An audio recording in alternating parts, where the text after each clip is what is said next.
Hello viewers, আসসালামু আলাইকুম। Welcome back to my channel চাঁদ রেসিপি হাউস। আমি আজ আপনাদের মাঝে সি ফুড ফ্ল্যাট লুডুস রেসিপি নিয়ে হাজির হয়েছি। আশা করব আমার আজকের রেসিপিটি আপনাদের অনেক ভালো লাগবে। আর এই লুডুসটি খেতে খুবই মজা। চলুন তাহলে দেখে নিই কীভাবে এই লুডুসটি রান্না করতে হবে। আমি আজ এই লুডুসটি খুবই নর্মালভাবে রান্না করে দেখাবো, কিন্তু খেতে কিন্তু অসাধারণ হবে। আমি আজ এই ফ্ল্যাট লুডুস, সি ফুডের এই ফ্ল্যাট লুডুসটাই রান্না করব। এটার ভিতরে 10টি লুডুস আছে। আমি আজ এখান থেকে 6টি রান্না করব। এই তো আমি 6টি নিয়ে নিলাম, আর আমি চুলায় পানি ফোটাতে দিয়ে দিয়েছি। পানিটা যখন ফুটে উঠবে তখন আমি এই লুডুসগুলো পানির মধ্যে দিয়ে দিব। এখানে যে লুডুস আমি 6টি রান্না করব, এটা 6-7 জনের মধ্যে সার্ভ করা যাবে।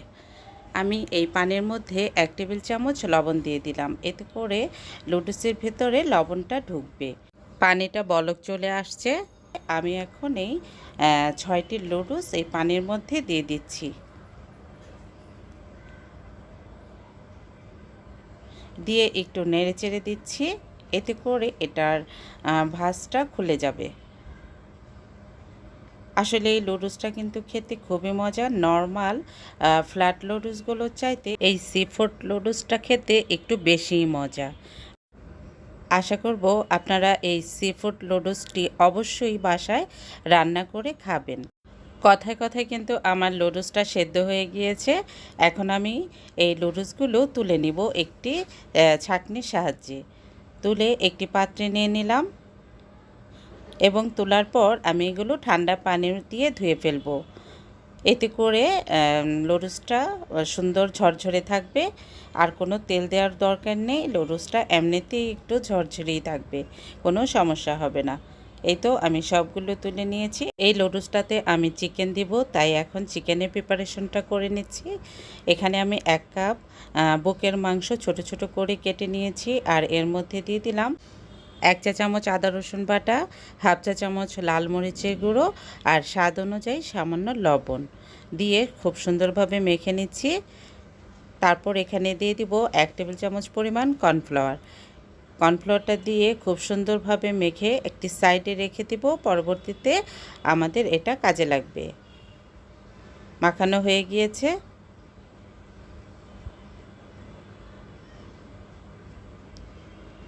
এখন আমি এই লুডুসটি রান্না করার জন্য একটি সস তৈরি করে নিব। এর জন্য আমি এখানে 1 টেবিল চামচ সয়া সস দিয়ে দিলাম, 1 টেবিল চামচ টমেটো সস, আর 1 টেবিল চামচ ওয়েস্টার সস, আর দিয়ে দিলাম 1 চা চামচ সাদা গোলমরিচের গুঁড়ো, দিয়ে দিলাম 1 চা চামচ চিনি, আর দিয়ে দিলাম 1 টেবিল চামচ লেবুর রস। কিছু দিয়ে খুব সুন্দরভাবে নেড়েচেড়ে রেখে দিলাম একটি সাইডে। আর এই সসটি দেওয়ার কারণে কিন্তু লুডুসের টেস্টটা বেড়ে যাবে দ্বিগুণ। এখন আমি একটি প্যান বসিয়ে দিলাম।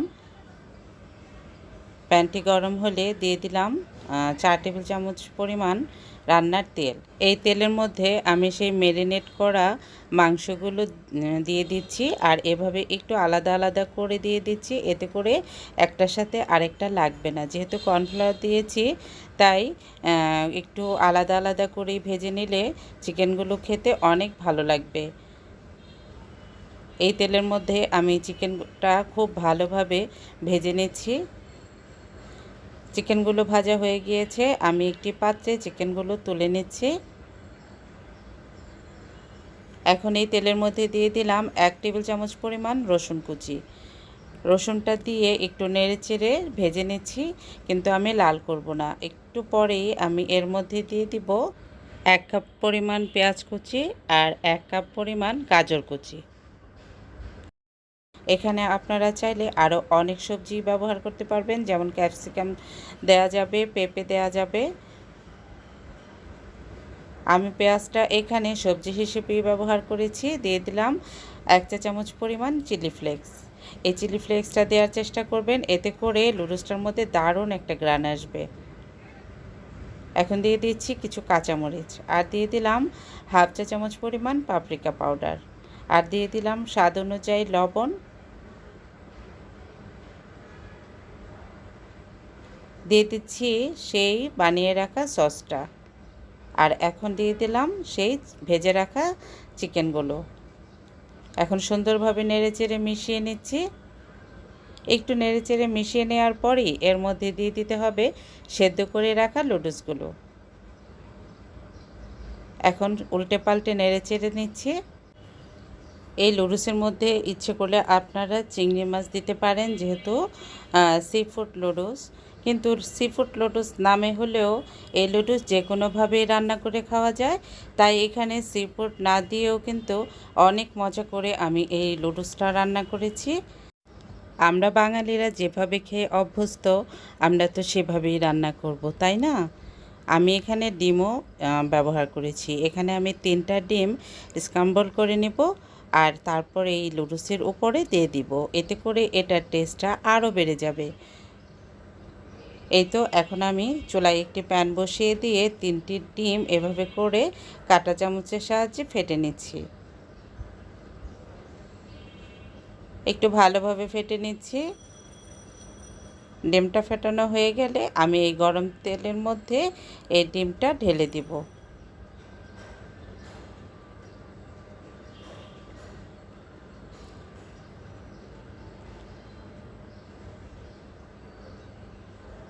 একটু বড় বড় সাইজ করে স্ক্রাম্বল করে নিতে হবে, এতে করে নুডলসটা খেতে ভালো লাগবে।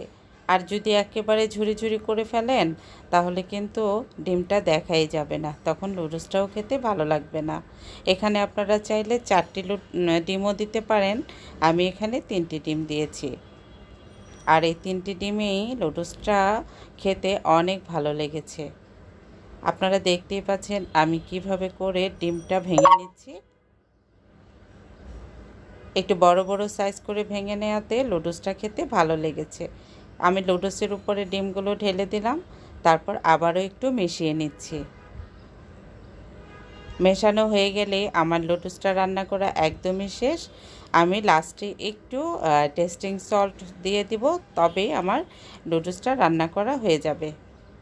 এই তো আমি একটু টেস্টিং সল্ট দিয়ে দিলাম, নেড়ে চেড়ে মিশিয়ে দিব।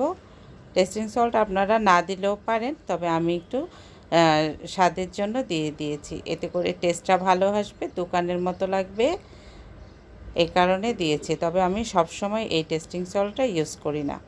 নুডলসটা রান্না করা হয়ে গিয়েছে। এখন আমি একটি পরিবেশন পাত্রে এই নুডলসটা তুলে আপনাদের দেখাবো।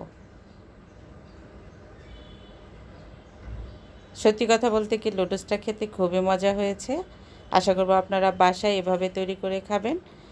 আমার রেসিপিটি যদি আজকে ভালো লেগে থাকে, আমার চ্যানেলটি সাবস্ক্রাইব করার অনুরোধ রইল। প্লিজ সাবস্ক্রাইব করে পাশে থাকা বেল বাটনে ক্লিক করে রাখবেন, এতে করে আমার পরবর্তী ভিডিওর নোটিফিকেশন পৌঁছে যাবে সবার আগে আপনার কাছে। সবাই ভালো থাকবেন, আমাদের জন্য দোয়া করবেন। আমার পরবর্তী রেসিপি দেখার আমন্ত্রণ জানিয়ে আজকের মতো বিদায় নিব। বিদায়ের আগে আপনাদের কাছে একটি অনুরোধ রইল, আমার ভিডিওটিতে একটু লাইক দিয়ে দিবেন। আপনার ছোট্ট একটি লাইক আমাকে অনেক দূরে এগিয়ে নিয়ে যেতে সাহায্য করবে। আশা করব আমার এই অনুরোধটি আপনারা রাখবেন। সবাই ভালো থাকবেন। আল্লাহ হাফেজ।